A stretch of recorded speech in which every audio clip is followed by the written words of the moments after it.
It's the Baltimore Orioles going up against the Chicago White Sox.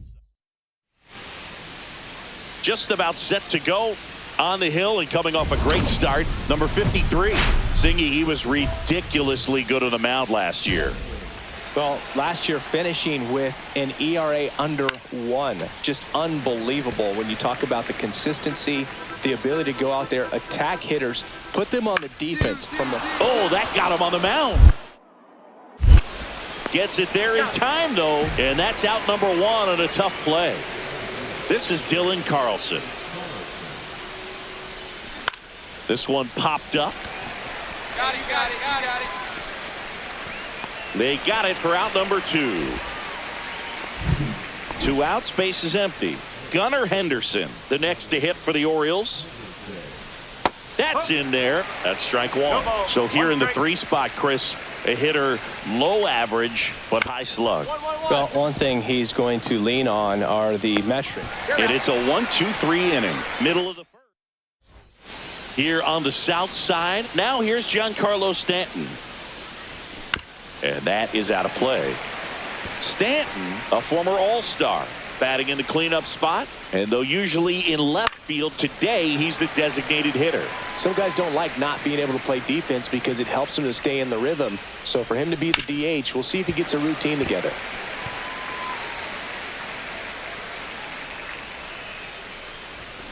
Fights it off. He'll see another.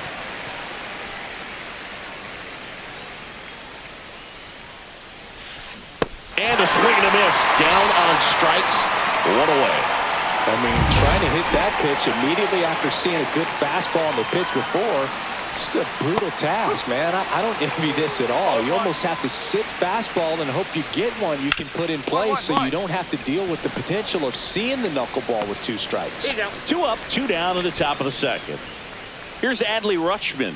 He's got 4 hits in the series on 9 at-bats. First pitch swinging. 2 outs, base is empty. And that misses. And that is ball 1. Popped up. Montgomery makes the grab. And that is that. Back here at the ballpark, let's check out the latest news from around the league.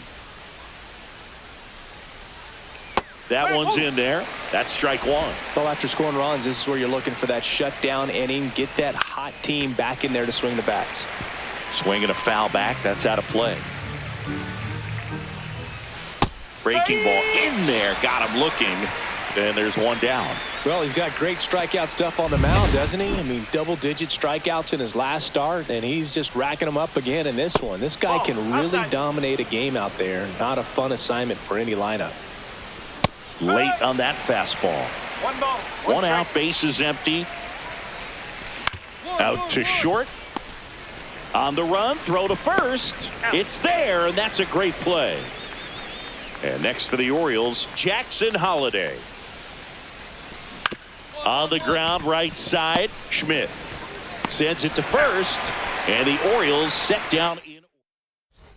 And we're back. Now the third baseman, Jordan Westburg. It's interesting, he plays kind of a power spot defensively, but runs pretty well. So when you're looking at that position, you're not expecting someone that has maybe above average speed, but he does. And there's a foul ball. And I think that skill set really upgrades the position because when you have that kind of speed, it makes the whole team that much better. Miranda in position, but it's the pitcher that makes the play. And there's 1 down. And now the center fielder, Dylan Carlson. And first offering is fouled off. And it's fouled away. Base is empty, 1 away. Top half of inning number 4. Hangs on to the foul tip. That's a strikeout. Oh, there's a 3-pitch strikeout. He can do whatever he wants with the baseball right now. Yeah, that's fouled off.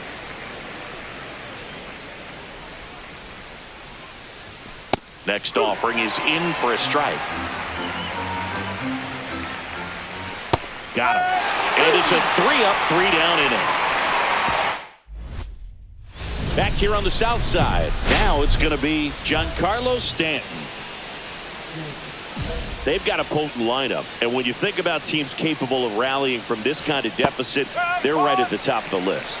You know, these Orioles, they're not going to be happy with the at-bats they've been having so far. We're in the back half of the game, and they're still searching for a base runner. He's been great out there on the mound, no doubt, but it's also been a disappointing performance at the plate to this point.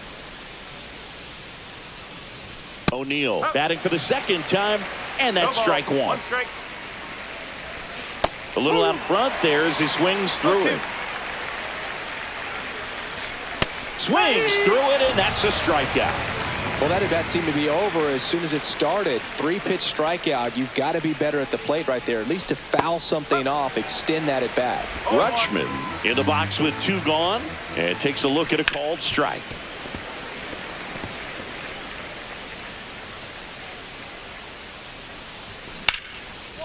Smoked on the ground a second. Tosses to first. Rutschman retired. Top 6 and into the box for Baltimore. Andres Chaparro. In the air, right side. I got it. No trouble here. Puts it away for the out. And there's one down. Colton Cowser will hit next. Strike one. When a guy's throwing a lot of first-pitch strikes as a hitter, you got to be ready to hit. Swing and a ground ball. Fine play in the hole for the out. And stepping in is the speedy Jackson Holiday. Swings through that one for strike one. Swing and a miss. 2 down, nobody on. And we're at the top half of the 6th. Fights that one away, and the count remains 0-2. Called strike 3. The knuckleball buckled his knees. So he's perfect through 6. Back at right field. New inning getting started. Here's the Orioles leadoff hitter, Jordan Westburg. That's down and in.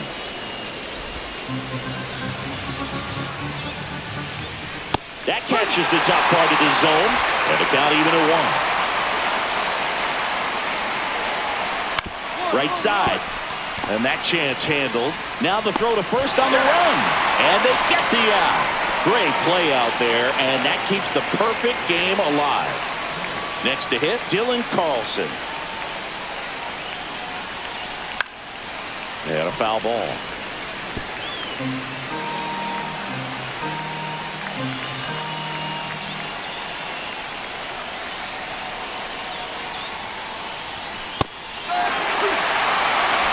The Orioles yet to pick up a hit here.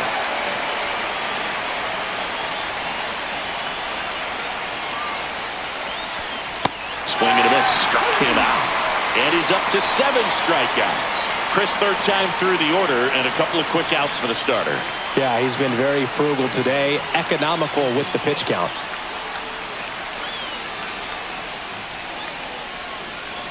Henderson at the plate with 2 away. Swings through that one. The offense needs to start showing some fight against this starter. He's doing his thing out there. They're going to have to push back at some point and make him work a little bit harder. You know, every team has a hitters meeting pregame, but this lineup seems way too anxious, aggressive.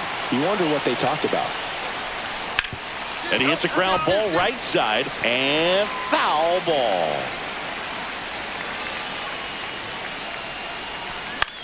And that one is lifted in the air. De La Cruz.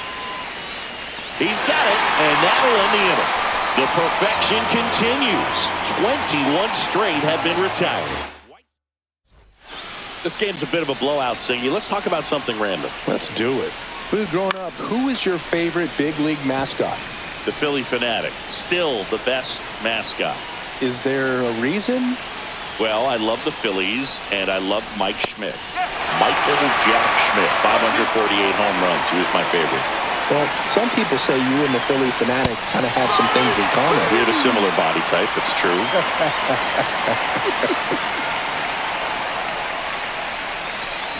Out front with the swing, and that is strike 1. So my dad told me that he had a bunch of Mickey Mantle rookie cards yards and a whole bunch on the ground to third. But it kicks foul.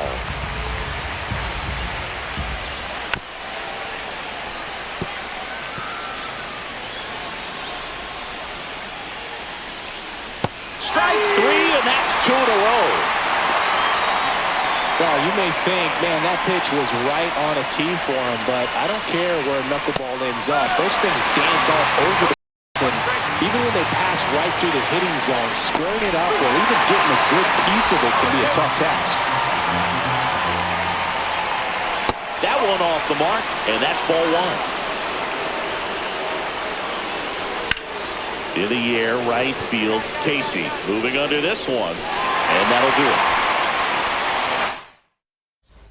All set to start the ninth in this one, and here's the first baseman, Andres Chaparro. And all eyes on the mound as he begins the ninth inning, working on a perfect game. The 0-1. Boog, I'll tell you right now, every player defensively on their toes like never before. And down on strikes he goes. And a strikeout for the first out here in the ninth. Cowser in the box with one away as he takes ball one. They want to make sure they have the opportunity to put this pitcher in the history books. They are going to make the play. One down, base is empty. Got him looking. Now only one out remaining. Jackson Holliday, the next to hit for the Orioles. And that drops in for a strike. You know, he's been so great today. Really just throwing whatever the catcher puts down. I mean, hasn't... On the ground to the left. And he's done it. A perfect game. Just unbelievable. I was nervous up here in the booth. I can only imagine what his teammates and even he felt out there.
Bottom of the first. Now a chance for Pete Crow Armstrong.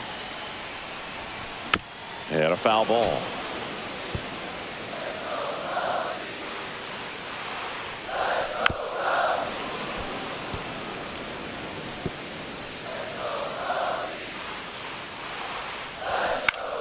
Gets a piece, and it stays 0-2.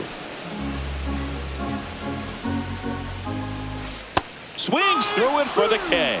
He swung over top of the curveball. Now at the plate, Benji Diaz.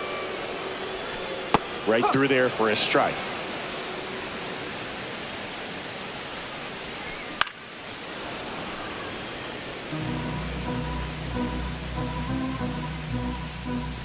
Strike 3, and that's 2 in a row. Well, he's got great strikeout stuff on the mound, doesn't he? I mean, double-digit strikeouts in his last start, and he's just racking them up again in this one. This guy can really dominate a game out there. Not a fun assignment. Over to first, and Castellanos.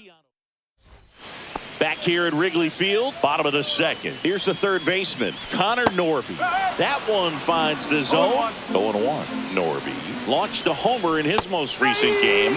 Swing and a miss. 0-2. And he hits a ground ball right side to first. Leadoff man retired here in the second. Now the Cubs catcher, Logan O'Hoppe. And that is out of play.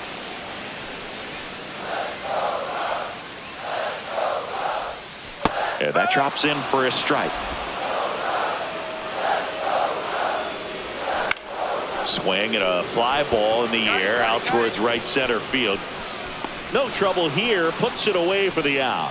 2 up, 2 down. Profar gets a piece there. Profar batting 6th in today's lineup. And he's a native of Curacao. And that is in for a strike. And it's 0-2. That one to first. It's in and out of his glove. But they get the out at first, and that'll do it for the inning. Set for the bottom of the third, and here's the first baseman, Michael Busch. Delivers a pitch in for a strike at 95. Well, after putting up a nice inning on offense, got some runs across, this is where you look for the starter to go out there, have a shutdown inning. Don't give that other team any hope. You just hope that he can get through this inning, get the bats back up there while they're hot. Struck him out looking. And now it's Dansby Swanson. Checks his swing. Now an appeal to first. And he went around. That's ruled a swing. Here comes the 0-1. Swings through that one for strike 2. 1 out, base is empty. Fights it off. He'll see another.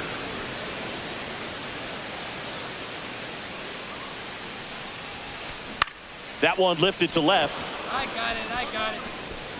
Out number 2. Just pulled off of it a little bit right there. That front shoulder coming open instead of staying closed. If he does that, he's going to be able to go up the middle the other way with some authority instead of a fly out to left.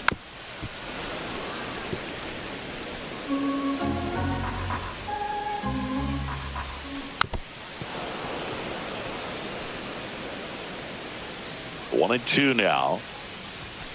That one 95 to finish him off. 3 up, 3 down. The Windy City Showdown continues now. Ready to go, bottom 4. And now the center fielder, Pete Crow Armstrong. That one finds the zone.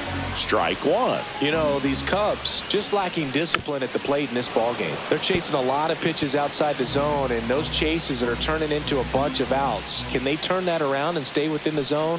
We'll see, but I think they have to. Swings and misses, struck him out. Now it's the DH, Benji Diaz. And there's a foul ball. The Cubs hitless so far in the game. Swing and a miss. No ball. 2 strike. Next pitch is downstairs. What a stop. Gathers and throws. It's there, and that's a great play. Well, he's doing a nice job of keeping the ball out of the air. Lets the defense work behind him with another ground ball. Good execution. Castellanos now at the plate as he swings through strike 1. Foul ball. 2 outs, base is empty.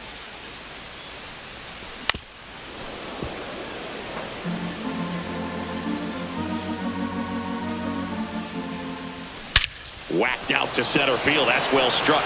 That one back there. And it's into the bleachers. Out of here. It's like he's playing wiffle ball up there, and that's typically not the easiest way to hit a home run. The slight opposite field into the gap. Man, making it look easy, that's for sure. Norby stands in with 2 away as he takes a ball.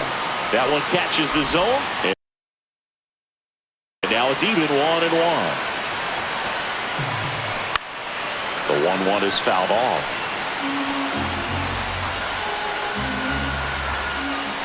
And a swing and a miss. Down on strikes. And that's 6 Ks for him. Welcome back. Quite a pitcher's duel so far. Here's how the starters have performed up to this point. This one in the air. Baldwin. But it's the pitcher that makes the play. Then there's one down. That was a good pitch to hit right down the heart of the plate. Had pretty good timing on it. Just got a swing, and this one's blasted. It's got a chance. Off the scoreboard and out of here. A mammoth blast to right. And we are starting over. It's 2-2. He only needed one swing to square it up. Not wasting any time in that at bat, Boog. Aggressive, and it paid off. Bush swings through that one as he comes to the plate for the second time today. Late that time, and it's strike 2. 1 out, bases empty, and a run in. Last half of inning number 5. Next one is off the plate, and that is ball 1. Hacks and misses. It's a strikeout. Well, obviously the knuckleball, it's not a pitch designed to blow by hitters, but you'll see this every once in a while. You give up on that pitch at the plate, and then the last moment it rolls across the diamond. Inning over. The Windy City Showdown continues now. Bottom of the 6th. Now it's the second baseman, Roderick Arias. This one popped up. Got it. Baldwin hauls it in, and there's one away. Back to the leadoff spot in the Cubs lineup. And now Pete Crow Armstrong. Late swing, foul to the left.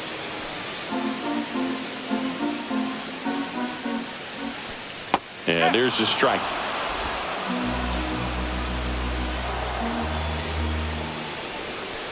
Keeps the at-bat going with a foul ball.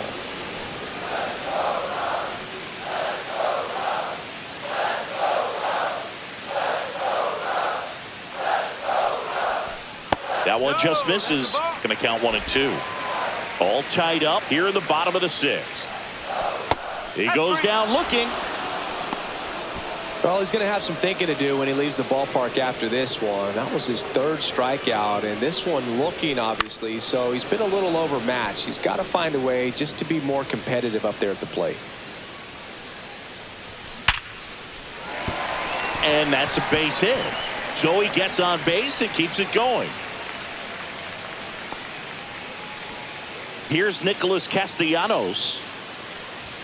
Swing and a miss as he was late that time. 1 strike. Next offering is in for a strike.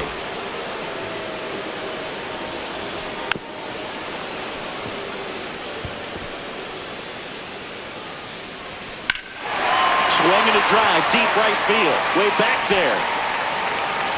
And it lands in the basket, a home run. Another homer. He's done it again. His 2nd homer of the game. And they slide in front in the 6th. It's 4-2. And first offering is fouled off.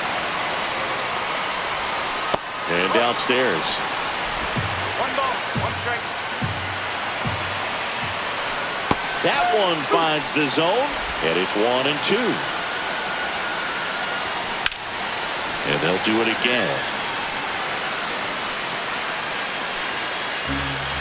2 outs. And it's fouled off. They'll do it again. Blows the high heat past him. That's a strikeout. Here comes a new arm for the Cubs, Nabil Prismat. He's into the game with the bases empty. Number 53.